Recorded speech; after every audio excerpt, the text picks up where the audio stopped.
Patuloy na maalinsangan sa halos buong nalalabi na bansa patuloy. Pero ilang bahagi pa rin sa Mindanao makakaranas pa rin na mga kalat-kalat na pag-ulan, bunsod pa rin ng Nili Equatorial Trough Surface. Pero ang frontal system sa hilagang silangan ng Luzon magdudulot din ng mga ilang kalat-kalat na pag-ulan na may ilang pagkilat at pagkulo. Magnitude 5.7 yumanig sa Maitum, Sarangani. At sa ating latest global temperature sa bansa, tatalakayin. At nakakagulat na latest nag-annual global mean temperature ngayong taon, nakakabahala.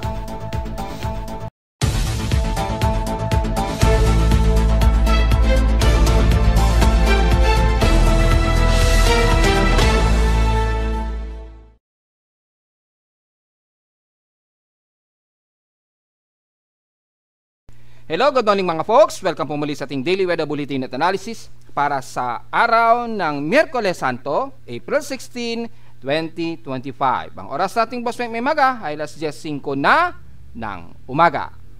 Patuloy pa rin na magiging maalinsangan ng araw natin, lalo na sa Central Luzon kasama ng sa Metro Manila at ilang bahagi ng South Luzon. Pero sa ilang bahagi ng Northeastern Luzon, makakaranas kayo ng mga pagkulog at pagkidlat dyan, bunsod ng frontal system na umiiral pa rin dyan, kaya medyo maiibsan ng bahagya ang tinding init na mararamdaman ninyo dyan.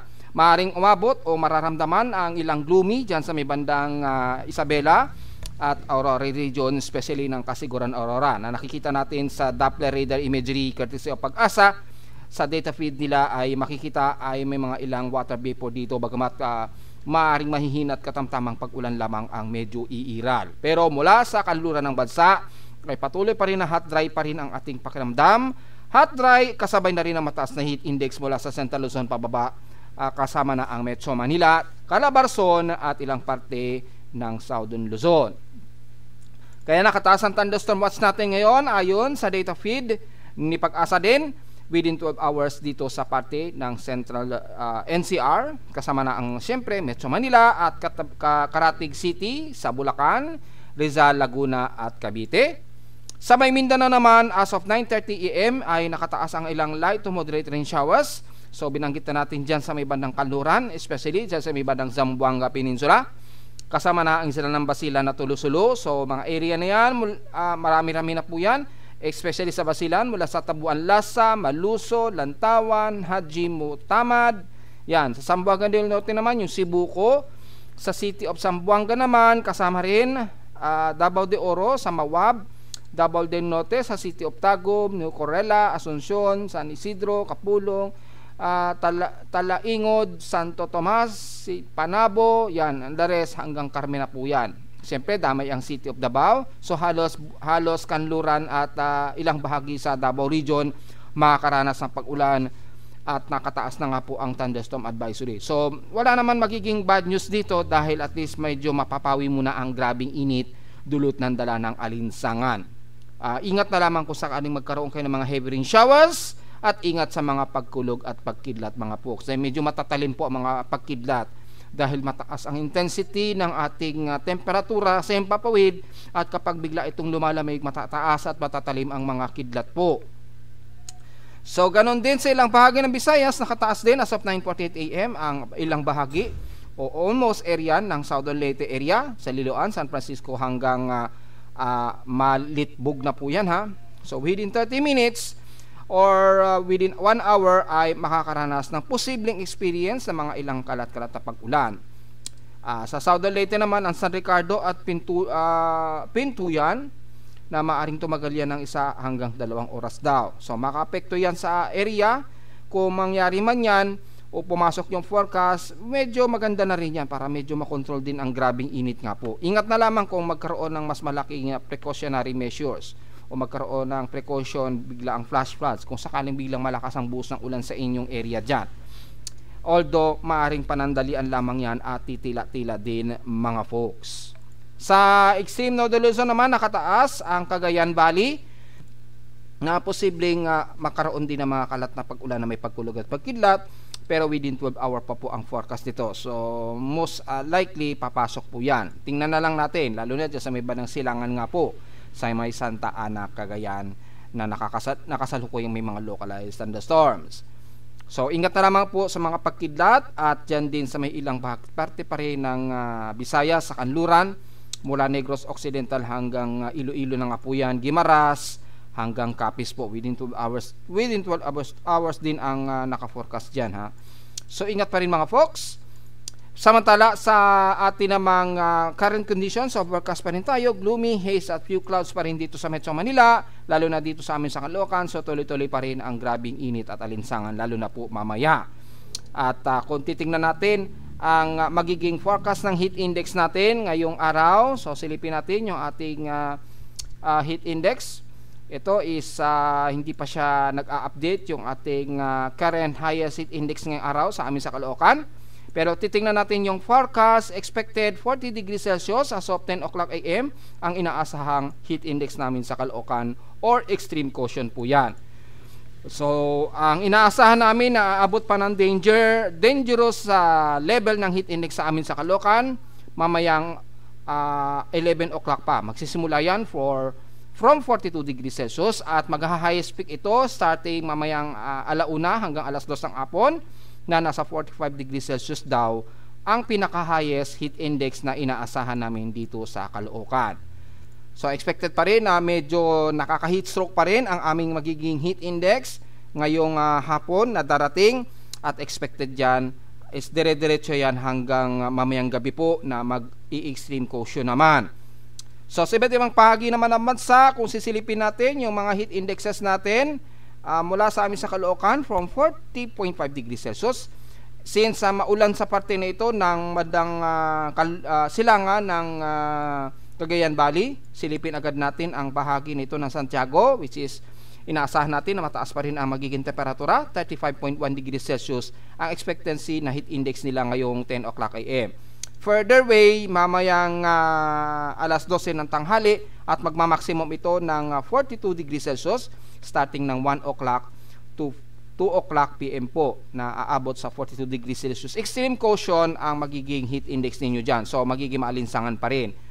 Sa bandang Lawag, Ilocos Norte naman, kung sisilipin natin 36.9 degrees Celsius ang kasalukuyang expected forecast na magiging heat index ninyo dyan. Kung i-round off natin, 37 degrees Celsius po yan.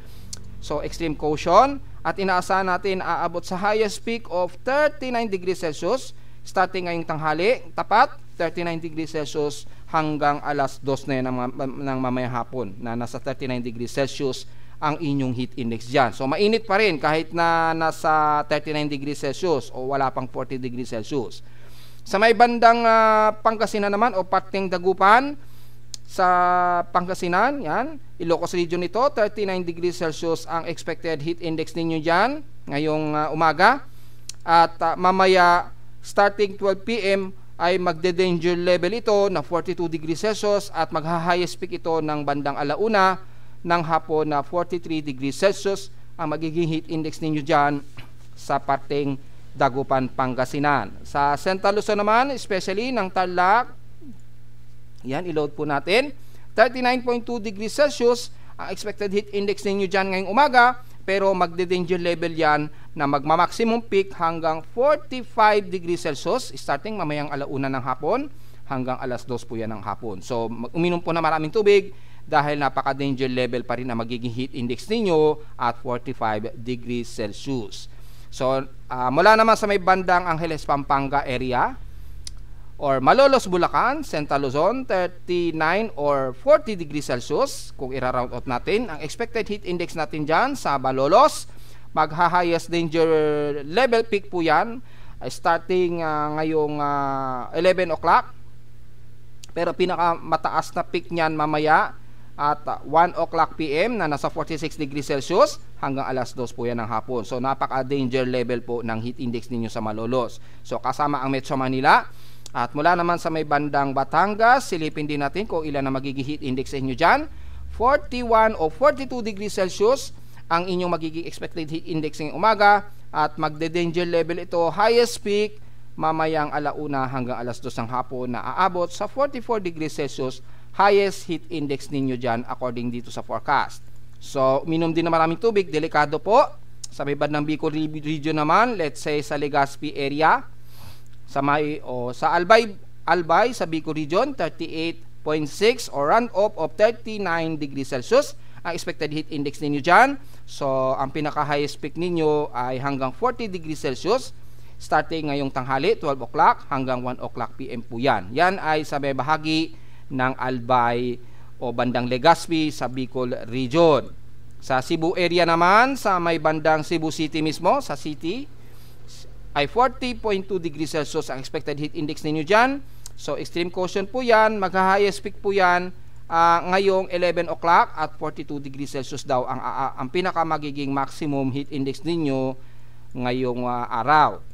At mula naman sa may bandang Mindanao, sa Davao City, halimbawa, kunin na rin natin, highest heat index ninyo ngayon so far, 35.6 or 36 degrees Celsius runoff ang magiging expected highest heat index ninyo sa may bandang Davao City.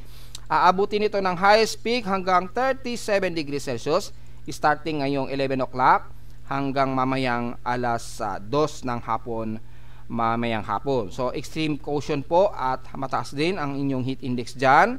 Sa General Santos naman, sa mga nagre-request, ay mababa naman ang inyong magiging heat index. At least mga around 25 degrees Celsius. So, napakataas ng inyong concentration humidity. So, medyo malamig-lamig ang inyong temperatura dyan. Pero pagdating sa Zamboanga Peninsula, sa Zamboanga City, 34.7 degrees Celsius ay expected heat index ninyo dyan. Magha-highest peak po ito hanggang 37 degrees Celsius starting ngayong 11 o'clock hanggang mamayang alas 5 ng hapon. So mahaba-haba po ang magiging heat index ninyo dyan na magre-retain sa extreme caution. So wag masyadong magbibilad at uminom ng maraming tubig po. So halos nalalabi ng basa, matataas po ang ating heat index mula Luzon hanggang Mindanao pa rin. Bagamat nakakaranas nga po ng mga pag-ulan sa ilang area ng Zamboanga Peninsula at dito sa may bandang silangan ng Northern Luzon area. Samantala sa pinaka-lowest temperature na itala na aking weather station kaninang 5:50 AM, nakapagtala kami ng lowest of 27.1 degrees Celsius. Kahapon ay mainit pa rin ang aming recorded temperature na nasa 35.6 degrees Celsius or round off of 36 degrees Celsius. Kahapon dito ng hapon at 2:02 PM. Ibig sabihin, well, grabe pa rin ang aming heat index kahapon na tumaas o pinakamataas na recorded na higitan pa niya yung 50 degrees Celsius namin ng isang araw. At ngayon, o kahapon ay nakapagtala kami ng 51.5 degrees Celsius highest heat index. Pinakamataas na po na-record dito sa amin sa Caloocan ngayong April. Kung itatabi naman natin sa peak systems in past 24 hours, nangunguna ang Ambulong sa may pinakamataas daw na temperatura, 36.2 degrees Celsius na highest temperature. Baguio City, stationary lamang sa 18 degrees Celsius lowest temperature. At sa Inulan naman ang Baler, Aurora na nakaranas ng 33 millimeters na total rainfall. Well, wala pa rin kaming naranasang pag-ulan dito sa amin sa Caloocan. So, diretso agad tayo sa ating outside humidity na medyo drier tayo at 69% humidity. Wala itong pinagbago since last hour. At sa ating barometric pressure, 1,010 hectopascals and steady ito since last hour. Natiling moderate ang ating air quality, so magmas pa rin po sa mga sensitibong mga baga na sa particulate index na 52 index moderate ang ating air quality. So hindi maganda yan sa mga may mga sensitibo mga baga nating mga kababayan. High tide low tide status natin so far ay pa high tide pa lamang tayo, may mahigit 1 hour pa tayo to maximum high tide. Ang sea level naman ito, just in case kung sisilipin natin sa tide conditions, aabutin ng 1 meters mamayang 11:17 AM ang pinaka heat index, pinakamataas na sea level natin mamaya kapag nag high tide. So ibig sabihin malalim po ang karagatan, pero ingat po sa mga papalaot. Kung sisilipin natin yung ating global forecast assessment for significant wave height, tingnan natin kung magiging mataas yung significant wave height natin. Mukhang kalmado naman ang karagatan so far.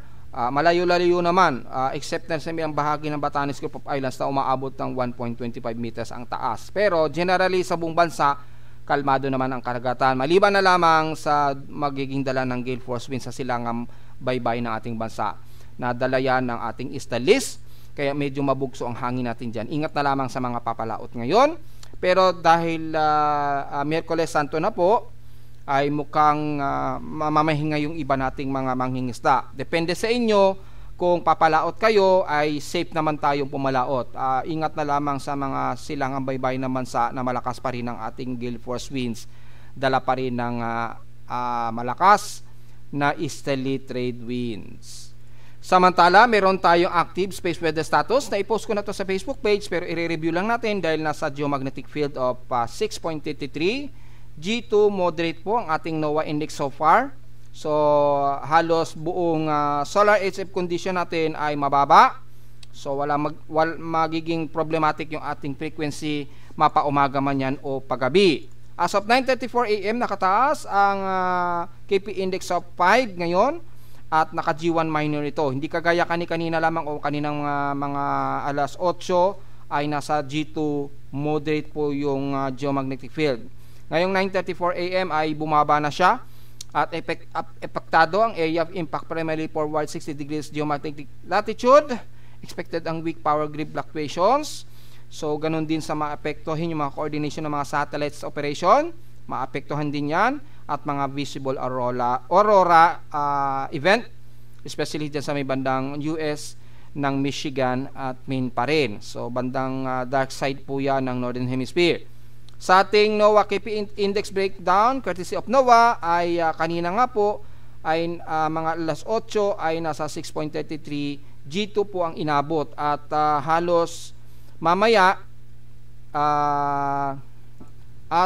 posible pang umabot ng 6.67, GT geomagnetic field, ang aabuti natin na KP Index ability or yung geomagnetic field. Most likely, yung CME na naganap, o expected na darating bukas, magpapatuloy. So maaring mananatili sa G1 or possible G2 geomagnetic storm sa loob ng 2 araw. Base dito, expected mababa ang ating solar radiation, pero napakataas ng ina-expected nating radio blackout na nasa 80% ang tsansa. Mataas po.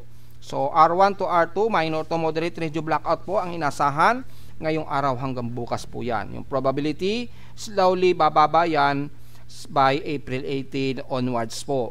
So medyo magkakaroon tayo ng medyo konting problema sa ating mga transmission, mga radio transmissions, internet, at ano pa man, magkakaroon ng slightly effect sa mga transmission. So medyo nag-aabove normal po yung solar wind natin, napakataas po, above 500 to 600 km a second po. Sobrang bilis po yan, o mahigit sa 2 million km per hour ang lakas ng hangin nyo. Bilis ng hangin po niyan, o solar wind. So medyo delikado kahit papano. Bagamat wala tayong direct na nakatutok na malaki-laking sunspots at maliit lamang ito at 86, pero direct ang nakatutok sa atin itong AR 4060.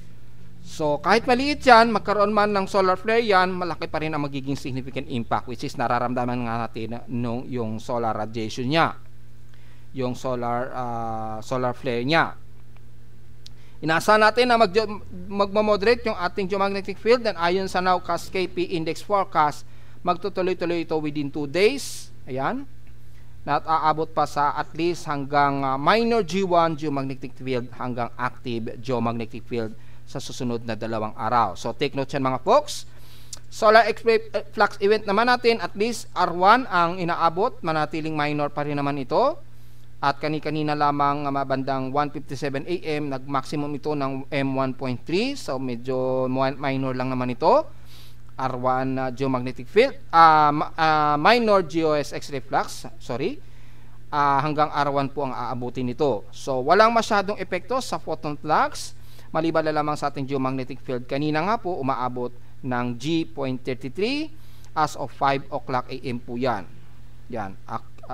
Tapos 2 o'clock AM nagsimula ito sa KP index of 6. Yan, mula sa pagiging minor nito kagabi, mga bandang 11 PM oras yan sa Pilipinas. So medyo may H-parallel propagation tayo, malakas po ang impact sa ating magnetosphere, pero kayang i-handle yan so far. At expected ang ating ionospheric TEC range pa rin. Apektado ang Mid-Pacific hanggang Hawaii, hindi masyado sa Pilipinas. Medyo hindi apektado ang Pilipinas, yung bandang Papua New Guinea lamang ang medyo apektado. Sa ngayon, wala tayong nakikitaan na active na northern or southern hemi-auroral map, pero expected maya-maya magkakaroon yan ng visual sa may bandang northern hemisphere, lalo na dyan sa may bandang northern Canada or Michigan or Maine area. So, yung ating plasma density as of ngayong araw, nag-fluctuate ito. Ayan, malakas po yung plasma density. Pumitik ito hanggang halos 600 km a second yung radial velocity, and then slowly nagde-degrade din ito. So wala tayong masyadong dirigion absorption, pero yung impact nito ay 58% solar flare at magiging poor ang buong high frequency propagations natin ngayong araw. So hanggang bukas po yan. Yun lang, medyo pahirapan sa mga frequency transmission, lalo na sa mga gumagamit ng global positioning system. So at least malinaw na po yun mga folks. Itong meron tayong detected na magnitude 5 plus earthquake sa ating current conditions, i-discuss din natin yan maya-mayang konti. Samantala, sa ating almanac, sumikat ang haring araw kaninang 5:41 AM at inasang lulubog ito mamayang 6:10 PM. At ang ating 91% illuminated na po na waning gibbous na liwanag ng buwan, magmo-moonrise po ito mamayang gabi at 8:50 PM at bukas na ng umaga ng 7:27 AM naman ito lulubog. At sa ating local weather outlook para ngayong Miyerkules Santo at Huwebes Santo ay partly cloudy ang ating maghapon, na may mga localized thunderstorms daw ang naka-forecast, so 100% chance daw na uulanin. Well, maaaring hindi dito sa Metro Manila, posible dyan sa may bandang Silangan mula Quezon Province hanggang bandang Quezon City siguro. Kung hindi man, bandang Cavite po yan or bandang dyan sa may bandang patungo na Laguna o Batangas area. So case to case na po yan or isolated. Bukas ang Huwebes, mas maaraw tayo, partly cloudy ating maghapon, walang naka-indicate na uulanin, pero isolated rain showers, inaasahan po yan sa iba't ibang panig ng bansa. So mula sa VC short-term weather forecast natin, starting ng Biyernes Santo hanggang Sabado de Gloria ay magiging maaraw po, at clear skies po ang ating papawid. So grabe pong init sa araw ng mga araw na yan. So wag pong masyadong magbibilad. So mga kababayan natin sa Pampanga, dahil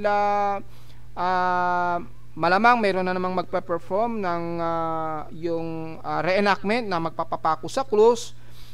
Kung sa Biyernes po, kung sakaling magre-reenactment po kayo, i-ready na po ninyo na wag tayong ma-dehydrate, dahil asahan po na klaro po ang ating himpapawid niyan. So matinding sikat ng araw po yan. Iwasan po natin ang ma-dehydrate hanggang Sabado de Gloria, nakataas po yan. Pero maaaring magbago yan within 6 hours, pero at least may idea po tayo na magkakaroon tayo ng mas mainit na temperatura starting bukas yan ng Huwebes Santo hanggang Sabado de Gloria na nga po yan. So at least may idea mga kababayan natin. Samantala, diretso agad tayo sa ating ginagamit na satellite imagery. Makikita po ang kaulapan nito, dulot pa rin ng frontal system sa extreme Northern Luzon, lalo na dyan sa may bandang Silangan ng Cagayan Valley. So nakakaranas ng mga localized thunderstorms ang area na ito ng Cagayan Valley, especially sa Santa Ana, Cagayan, at ilang bahagi sa baybayin ng Davao, at dyan sa may bandang Makunakon o Palanan, Isabela area or around Sierra Madre. So medyo nagkakaroon kayo ng mga mauulap dyan at nakakaranas ng mga ilang moderate at possible heavy rain potential. So sisilipin natin, cluster po ang mga heavy rain potential dyan mula sa may bandang Santa Ana at Palanan, Isabela. So ingat na lamang po sa mga biglang kalat-kalat pag-ulan na may pagkilat at pagkulog, lalo na sa baybayin na yan. At the rest naman ng Northern Luzon ay magiging katamtaman po ang paligid at medyo partly cloudy lamang ang iral, pero mas maaraw po at mas hot dry weather naman ang mararamdaman pa rin natin ngayong araw sa buong kanluran ng Northern Luzon, pababa na yan ng bandang Zambales, Central Luzon, Metro Manila, and the rest ng Southern Luzon area. Gagaya pa rin kahapon na almost stationary. So wag masyadong magbibilad at uminom ng maraming tubig, dahil patuloy pa rin tayo makakaranas na matinding alinsangan, dulot pa rin ang dala-dala na matinding easterly sa silangang Pasipiko natin. So dahil dyan ay tuloy-tuloy na mataas ang ating magiging index sa buong Kabikulan, Southern Luzon, ilang bahagi ng Mimaropa, bagamat nakakaranas ng ilang maulap na himpapaw rin dyan, lalo na sa may bandang Palawan, pero tuloy-tuloy pa rin ang matinding humid natin. Sa may bandang Visayas naman, medyo overcast and gloomy ang umiiral sa may bandang Panay Island at Negros Region. So medyo makakaranas kayo ng mga ilang mauulap at mga kalat-kalat na mahihina katamtamang pag-ulan. Maliban na lamang mula sa sentro ng Visayas, Cebu, Bohol, at pagpasok pa ng Leyte at Eastern Samar, magiging clear skies pa rin tayo dyan, mas maaraw at maalinsangan pa rin ang ating lagay ng panahon. So, wag di masyadong magbibilad. Magkaroon man ng mga localized thunderstorms, nagsapit mo ng hapon o gabi o madaling araw, ay hindi naman tumatagal yan ng more than 1 hour period. At least, kung magkaroon man ng isolated rain shower sa inyo dyan pagdating po ng hapon, o mag-concentrate o tumaas ng husto yung saturation, ay magiging control din ang magiging tinding init natin dyan. So, walang problema kung medyo uulanin kayo. Maganda nga po yun, kesa naman maghapon walang magiging pag-ulan. Hindi kagaya din sa may bandang kaluran ng Visayas, medyo mas umuulap dyan, so medyo makulimlim sa inyo. Despite na mataas ang humid o hot humid, makakaranas kayo ng mga ilang isolated rain showers. At pagsapit naman sa may Mindanao, lalo na sa Zamboanga Peninsula, na nakakaranas kayo ng mga ilang light to moderate and some heavy rain showers sa ilang bahagi ng Zamboanga del Norte, Zamboanga City, kasama na ang Basilan at Hulusulo nakakaramdam ngayon, nakakaranas ng kasalukuyang kalat-kalat na pag-ulan na may pagkilat at pagkulog. So, medyo wala masyadong bad news dyan para makontrol ang grabing init. At mula naman sa bahagi ng Zamboanga Sibugay, papasok dito sa may bandang area ng Dapitan or sakop ng Zamboanga del Sur at Misamis Occidental, ay medyo overcast pa rin tayo dyan at medyo mas mainit ang magiging temperatura nyo pa rin dyan. Medyo matindi pa rin ang hot humid sa inyo dyan, all the way mula Lanao del Norte hanggang sa buong bahagi ng Sorsogon area, despite na nakakaramdam kayo ng mga ilang part dito sa Musikaw ding Iiral at mga kalat-kalat na pag-ulan, gaya na lamang dito sa may bandang ibaba ng Sarangani, Maasim o General Santos area. Overcast din ang mararamdaman ng mga taga Davao Occidental at ilang bahagi sa Davao del Sur, kasama na ang City of Davao at Davao del Norte, ay magiging humid o hot humid pa rin tayo dyan at medyo mataas pa rin ang ating magiging temperatura. Despite na medyo mataas pa rin ang ating hot humid sa paligid niya ng Davao Region. So magkaroon man lang kayo ng makalat-kalat pag-ulan, medyo maganda na rin yan at medyo good news, at least medyo mapawi ang grabing init sa inyo dyan. Kasama na ang Davao de Oro ng Campos de la Bari hanggang Davao Oriental na po yan. The rest naman ng sentral ng Mindanao mula sa Valencia o Bukidnon, pataas na ng buong Northern Mindanao, mainit at maalinsangan din ang inyong lagay na panahon, ilang partly cloudy lamang ang iiral. At magkaroon man ng isolated rain showers, maliit lamang ang tsansa nito at 40% chance. Kasama na ang buong Misamis Oriental, Camiguin, Agusan del Norte o Butuan hanggang Agusan del Sur na po yan. Medyo magiging partly cloudy lamang tayo iiral hanggang dyan sa may bandang Surigao del Sur, despite na partly cloudy sa parte ng Bislig hanggang dyan na yan sa may bandang Katiil. The rest ng Surigao Region mula Surigao del Norte, Isla ng Dinagat at Siargao Island, katamtaman ang lagay ng panahon sa inyo. So medyo hot humid pa rin kayo dyan at mas mainit pa rin ang magiging temperatura. So imunium din na maraming tubig dahil mataas pa rin ang magiging heat index ninyo dyan, despite na makakaramdam kayo ng mga isolated rain showers pagsapit po ng hapon. Dahil medyo mataas ang accumulated ng surface trap sa may bandang Mindanao po, lalo na dyan sa may bandang kaluran ng Zamboanga Peninsula na kasalukuyan nakakaranas ng heavy rain showers po. So the rest ay magiging hot humid pa rin tayo at mataas ang ating heat index, lalo na sa may parte ng Central Luzon kasama na ang Metro Manila, Calabarzon, Bicol Region at ilang bahagi ng Southern Luzon area. So wala pa rin tayong naasahan na anumang tropical wave na nababantayan o minomonitor sa loob at labas ng ating Philippine Area of Responsibility. Aktibo lamang ang mga bagyo dito sa may bandang Southern Hemisphere, especially dito sa may bandang Western Australia o Northwestern Australia na mayroong binabantayang isang typhoon category. Sino ba to? Si Errol. Pinangalan nila ng Errol. So medyo nakaramdam sila ng sungit ng panahon dyan. At nasa at least 158.5 or halos 159 kilometers per hour na po yung kanilang 1 minute average wind speed dyan. At mayroong isang tropical depression dito sa may bandang northern territorial ng Australia. So pagitan niya ng Papua New Guinea, pero sa atin sa Southeast Asia kasama ang Pilipinas, wala tayong namamataan na anumang aktibong tropical wave o low pressure area sa atin sa Pilipinas. At kung titingnan natin yung Himawari RGB, yan lamang ang makiging kaulapan natin sa bansa at mga ilang pag-ulan na nararanasan ng mga taga Mindanao, lalo na sa may bandang Zamboanga Peninsula nga po at ilang parte ng Davao Region. Pero the rest ng bansa, ay magiging maaliwalas, maalinsangan ang ating panahon po. So at mula riyan ay wala tayong namamataan sa malapit sa bansa na anumang tropical wave. Makikita natin yung pattern ng Intertropical Convergence Zone. Nandito pa rin yan sa pagitan. Yan yung active na ITZZ. Kaya nagkakaroon ng mga tropical wave at mga tropical cyclone dyan sa may bandang Southern Hemisphere pa rin. So hindi pa masyado umaangat dito sa parte natin sa Pilipinas. Pero yung mga outer equatorial trough umaabot dyan sa may parting Mindanao. Kaya madalas inuulan po ang bahagi sa Mindanao. So diretso agad tayo sa ating Tropical Cyclone Assessment Monitoring ay mula sa ating West Pacific Basin. Wala naman tayong agresibong bagyo na namamataan. Maniliban na lamang dito kay Errol. Ayun o, kikita itong si Errol sa may bandang Southern Hemisphere. Yan, pag ganyan na pala yung kulay niyan, ibig sabihin aktibong bagyo na siya. Kapag ganyan naka-dark yung kulay niya. At mula naman sa bandang Pilipinas, wala tayong anumang inaasahan na may mamamataan. Patuloy pa rin ang Stellis na natatanaw natin sa ating Global Spectral Model. Sa systematic naman ng ating mean sea level pressure ay patuloy pa rin ang hot dry natin o mataas na ridge of high pressure area. Pero mainit na po ito, hot dry na po ito. So wala tayong anumang namamataan na kahit anong tropical wave na namamataan dito. Mula sa pinaka-vorticity, makikita natin ay napakababa lamang ng vorticity na namamataan natin sa loob at labas ng ating Philippine Area of Responsibility.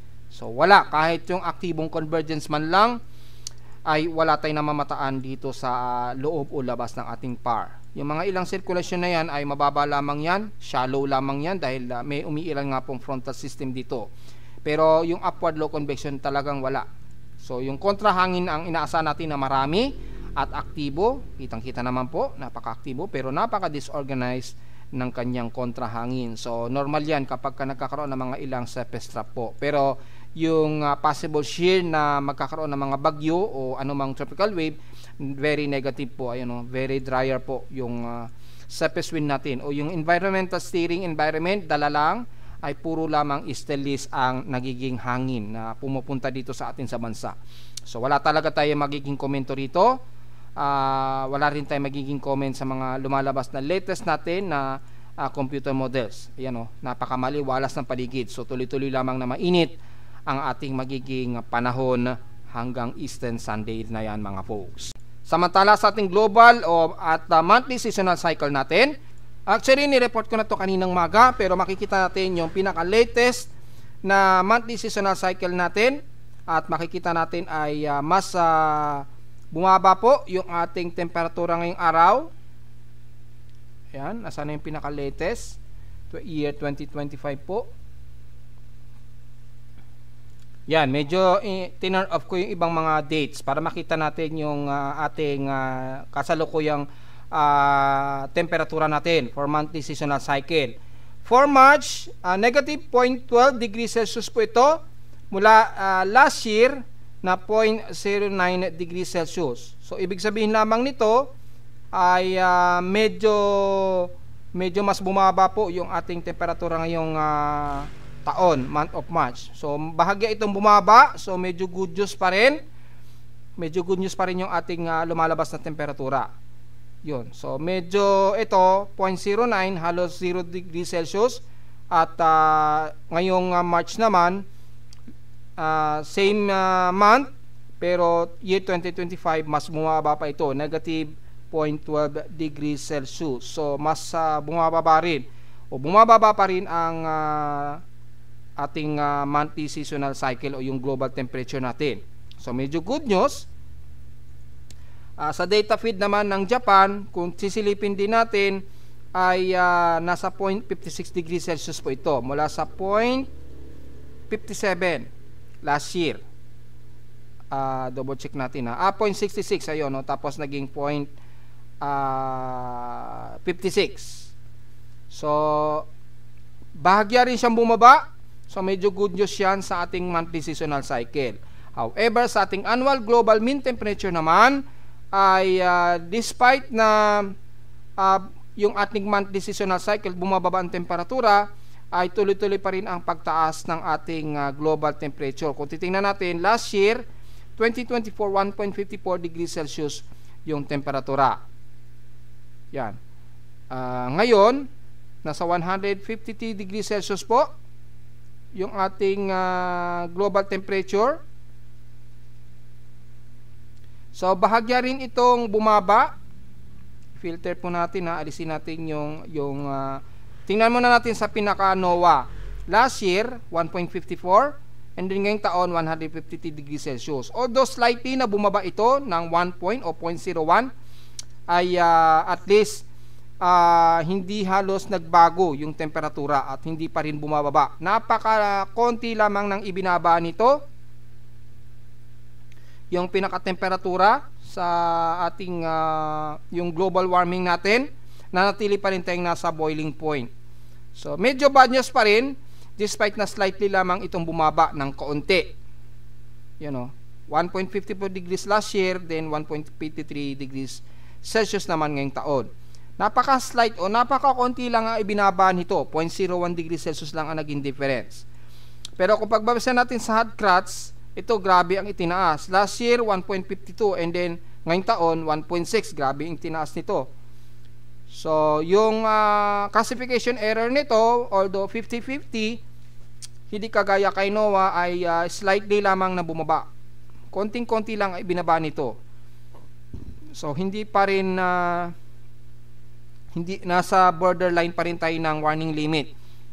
So naipaliwanag ko na sa Facebook page natin yung naging resulta ng ating annual global mean temperature natin. Then sa sea surface temperature o land and sea mean temperature natin, bahagya rin siya bumaba from 0.61 last year. Ngayon ay 0.55 degrees Celsius ito. So medyo may pagka-good news ng konti, pero dapat tuloy-tuloy po ang ating pagpapababa ng ating temperatura pa rin. Dahil nanatili pa rin grabe ang init pa rin sa atin sa mundo. Yan, base dito 1.36. So napaka-slight lamang ng difference. Napaka-konti lamang ang ibinawas. Halos hindi masyado ramdam. Sana malaki-laki o tuloy-tuloy lamang ang pagbaba ng ating temperatura. Since makikita natin dito sa ating monthly seasonal cycle, very slight din ang ibinaba o napaka-konti lamang ng ibinaba ng global temperature natin. So since hindi pa rin bumababa sa pinaka-Paris limit na 1.5 degrees Celsius na kailangan natin, kapag katuloy-tuloy ito within the next 10 years, kinonsulta ko to sa ating artificial intelligence para ma-signify yung magiging forecast kapag hindi bumababa ang ating global temperature o yung global warming natin. Pagka hindi pa rin bumababa yan na sa loob ng 10 taon. Ito yung huling report ko, dahil napakadetalye kasi nung pagka-report ko nung kagabi. Ayan, ito po yung report natin. Babasahin lang natin kasi ito ay galing sa artificial intelligence yung analysis nung kinonsulta ko yung resulta ng data. Papansin natin yung climate crisis within 2025 to 2100s, magiging vulnerable daw tayo, at kapag pumalo sa 1.6 degrees Celsius, which is pinakita natin kanina sa H5 crust, between 1.6 degrees Celsius to 1.8 degrees Celsius, mas mabilis pa sa magiging global average ito, matinding tagtuyot daw nga aabutin. Apektado dito ang Metro Manila, Cebu hanggang Davao na posibleng makaranas ng 40 degrees Celsius o halos 3 buwan kada taon.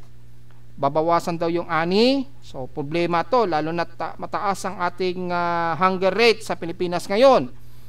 Kalalabas lang nung huling survey, mas tumaas pa rin daw ang maraming nagugutom.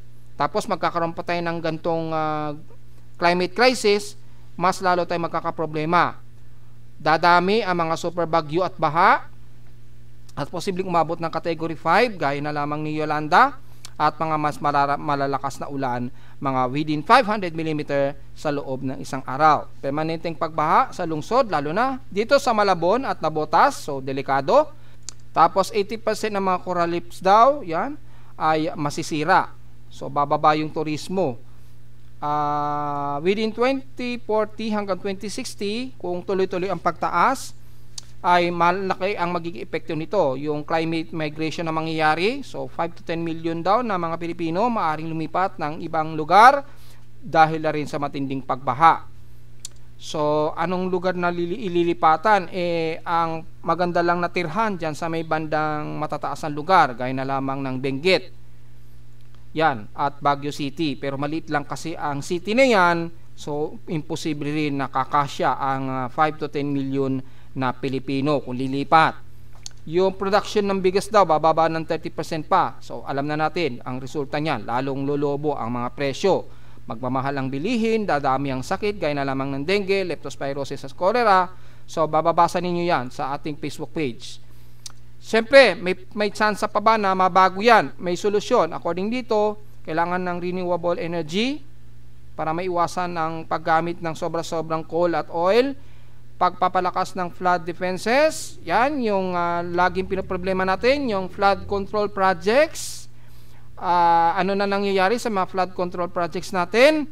Dahil taon-taon na lamang, grabe po nalubog sa baha ang ating bansa kapag nagkaroon po tayo ng mga bagyo. So dapat daw palakasin ang mga flood control defenses natin, pagtanim ng mga bakawan, mangroves para sa pagprotekta sa mga kagubatan. Yan. Isa sa kailangan ng Pilipinas, kailangan ng tulong mula sa ibang bansa, lalo na sa mga mayayamang bansa daw. So expected, mayroong pinakita dito yung forecast na magiging delikado between 2025 to 2035, within 10 years po yan. Problema sa matinding init, baha, problema sa pagkain. 2035 to 2050 ay malawakang migration nga po ng tao. So ito na yung mas malaking problema na po. Todong pagbaba ng ekonomiya at magdudulot pa ng malaking collapse. So magdudulot yan ng mga digmaan dahil sa pag-aagaw ng teritoryo. So yan po yung lumalabas na analysis nung ikonsulta ko yan sa artificial intelligence. Yung latest na 1.52 degrees Celsius na yan. Although napaka-slight lang na ibinaba mga folks. Samantala sa ulat din doon, mukhang marami-raming mga nadedetect na mga paginig mula kaninang alas 5 pa ng madaling araw yan. Ano bang lugar yan? Kung titingnan natin sa data feed ni PBOX, nagkaroon ng magnitude 5.7. Ang babaw ng kilometer depth lamang nito 1 kilometer lang. Diyan sa southwest ng Maitom, Sarangani. Naganap ito kaninang 5:42 AM. Buti na lang sa dagat ito. Bagamat walang naitaas sa tsunami warning, pero malakas ang naging pagyanig. At least intensity 3, nararamdaman niya ng mga taga Maitom, Sarangani at Palimbang dyan sa Sultan Kudarat. So magnitude 5.7 po ito. At sumunod sa kanya ay malamang international earthquakes na. Ito mukhang kanina mga bandang 7:23 AM. Medyo may mga pagyanig, pero kung sisilipin natin dito 7:23 AM ay wala naman na i-detect dito sa atin ayon sa data feed ni PBOX. 7 o'clock na ito and then walang 7:23 AM. So lumalabas teleseismic ito. So tingnan natin sa pinaka teleseismic kung ano yung naging pagyanig. Ayun, meron nga. May magnitude 6.6 sa may bandang southeast ng Indian Ridge. Magnitude 6.6 po ito, mababaw lamang siya, 10 km lamang ang depth. Kaya na-detect ito sa Pilipinas. Ayan. So, tingnan natin kung tumaas yung tsunami warning dyan sa Southern Indian Ridge. At sumunod naman, kanina, puro Southern Indian Ridge lang ito. Yung may mga pagyanig. Yun. So, ito yung na-detect kanina. Malamang dito sa amin. At ngayong 9 o'clock AM lamang. So aftershocks din sa may bandang Southeast Indian Ridge po ito after magnitude 6.6. So tingnan natin kung nagkaroon ba ng tsunami warning dyan sa area na yan. Wala namang itinaas. So unlikely at walang latest impact of possible tsunami warning. So wala naman. Wala namang nakataas. So yun lamang po yung pinaka-latest earthquake natin. Isa sa may bandang Sarangani at isa sa may bandang Indian Kush na may magnitude 6.6. na malakas na paghinto. Southeast ng Indian Ridge. Yan. Southeast Indian Ridge po ito. Mababaw lamang niya kaya na-detect sa amin sa Caloocan yung pagyanig nito. At may mga mukhang aftershocks pa na mga sumunod sa kanya. So ingat po sa mga kababayan natin at medyo gumagalaw-galaw na po yung mga ating mga tectonic plates. Ano bang plates ang gumalaw dito sa may bandang ridge? Well, kung sisilipin natin, yung dextral type niya gumalaw, yung slip type. So ibig sabihin medyo nagkiskisan yung dalawang ito, itong plate na ito, kaya nagkaroon ng matinding intensity 3 to intensity 4 na pagyanig. Buti na lamang sa dagat ito. Yan. At since pa-slide naman siya, pa-side to side yung galaw, hindi ito nakapag-generate ng possible tsunami. So medyo sinuswerte pa rin. Pero ingat at maging alisto po tayo dahil mukhang magalaw na naman yung mga tectonic plate na ito. Malapit ito sa may bandang Australia, southwest ng Australian border. Pero yung ridge na magkakadugtong yan hanggang dyan sa may bandang Indian Ocean, hanggang dito sa may bandang Malaysian, Indonesia. So medyo malayo naman sa plate natin sa Pilipinas. Except na lamang na nagkaroon din tayo ng pagyanig kanina na magnitude 5.6. Dito 10 km lang ang pinaka-epicentral depth. Pero sa measurement ni PBOX, 1 km. Grabe ang babaw ng kanyang epicentral depth. So medyo weird po ito, ang babaw. Ibig sabihin yan, malamang maaaring nararamdaman nga po yan ng mga taga Sultan Kudarat at Sarangani. Hopefully walang nagkaroon ng mga crackings at damages sa inyong paligid. At tarito naman ating 3-day 20 weather forecast sa araw ng Miyerkules Santo, April 16, 2025.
At hanggang dito na lang po ating daily weather bulletin at analysis para sa araw ng Miyerkules Santo, April 16, 2025. Huwag pong kalilimutan na mag-like, share, subscribe po sa ating YouTube channel at visit lamang anytime sa ating website na www.pimoweda.com para sa iba pang detalye na gusto nyo malaman na hindi natin naisama ngayong umaga. Well, typically, heat index ang magiging problema lang natin sa bansa madalas. Hanggang Sabado de Gloria na yan. At visit lamang sa ating website sa gustong malaman pinaka-dynamic events mula sa aking weather station mismo sa Caloocan at sa data feeds mula sa iba't ibang weather agencies. Maraming salamat po mga folks at mag-iingat po tayong parati at uminom ng maraming tubig at magandang araw po sa ating lahat.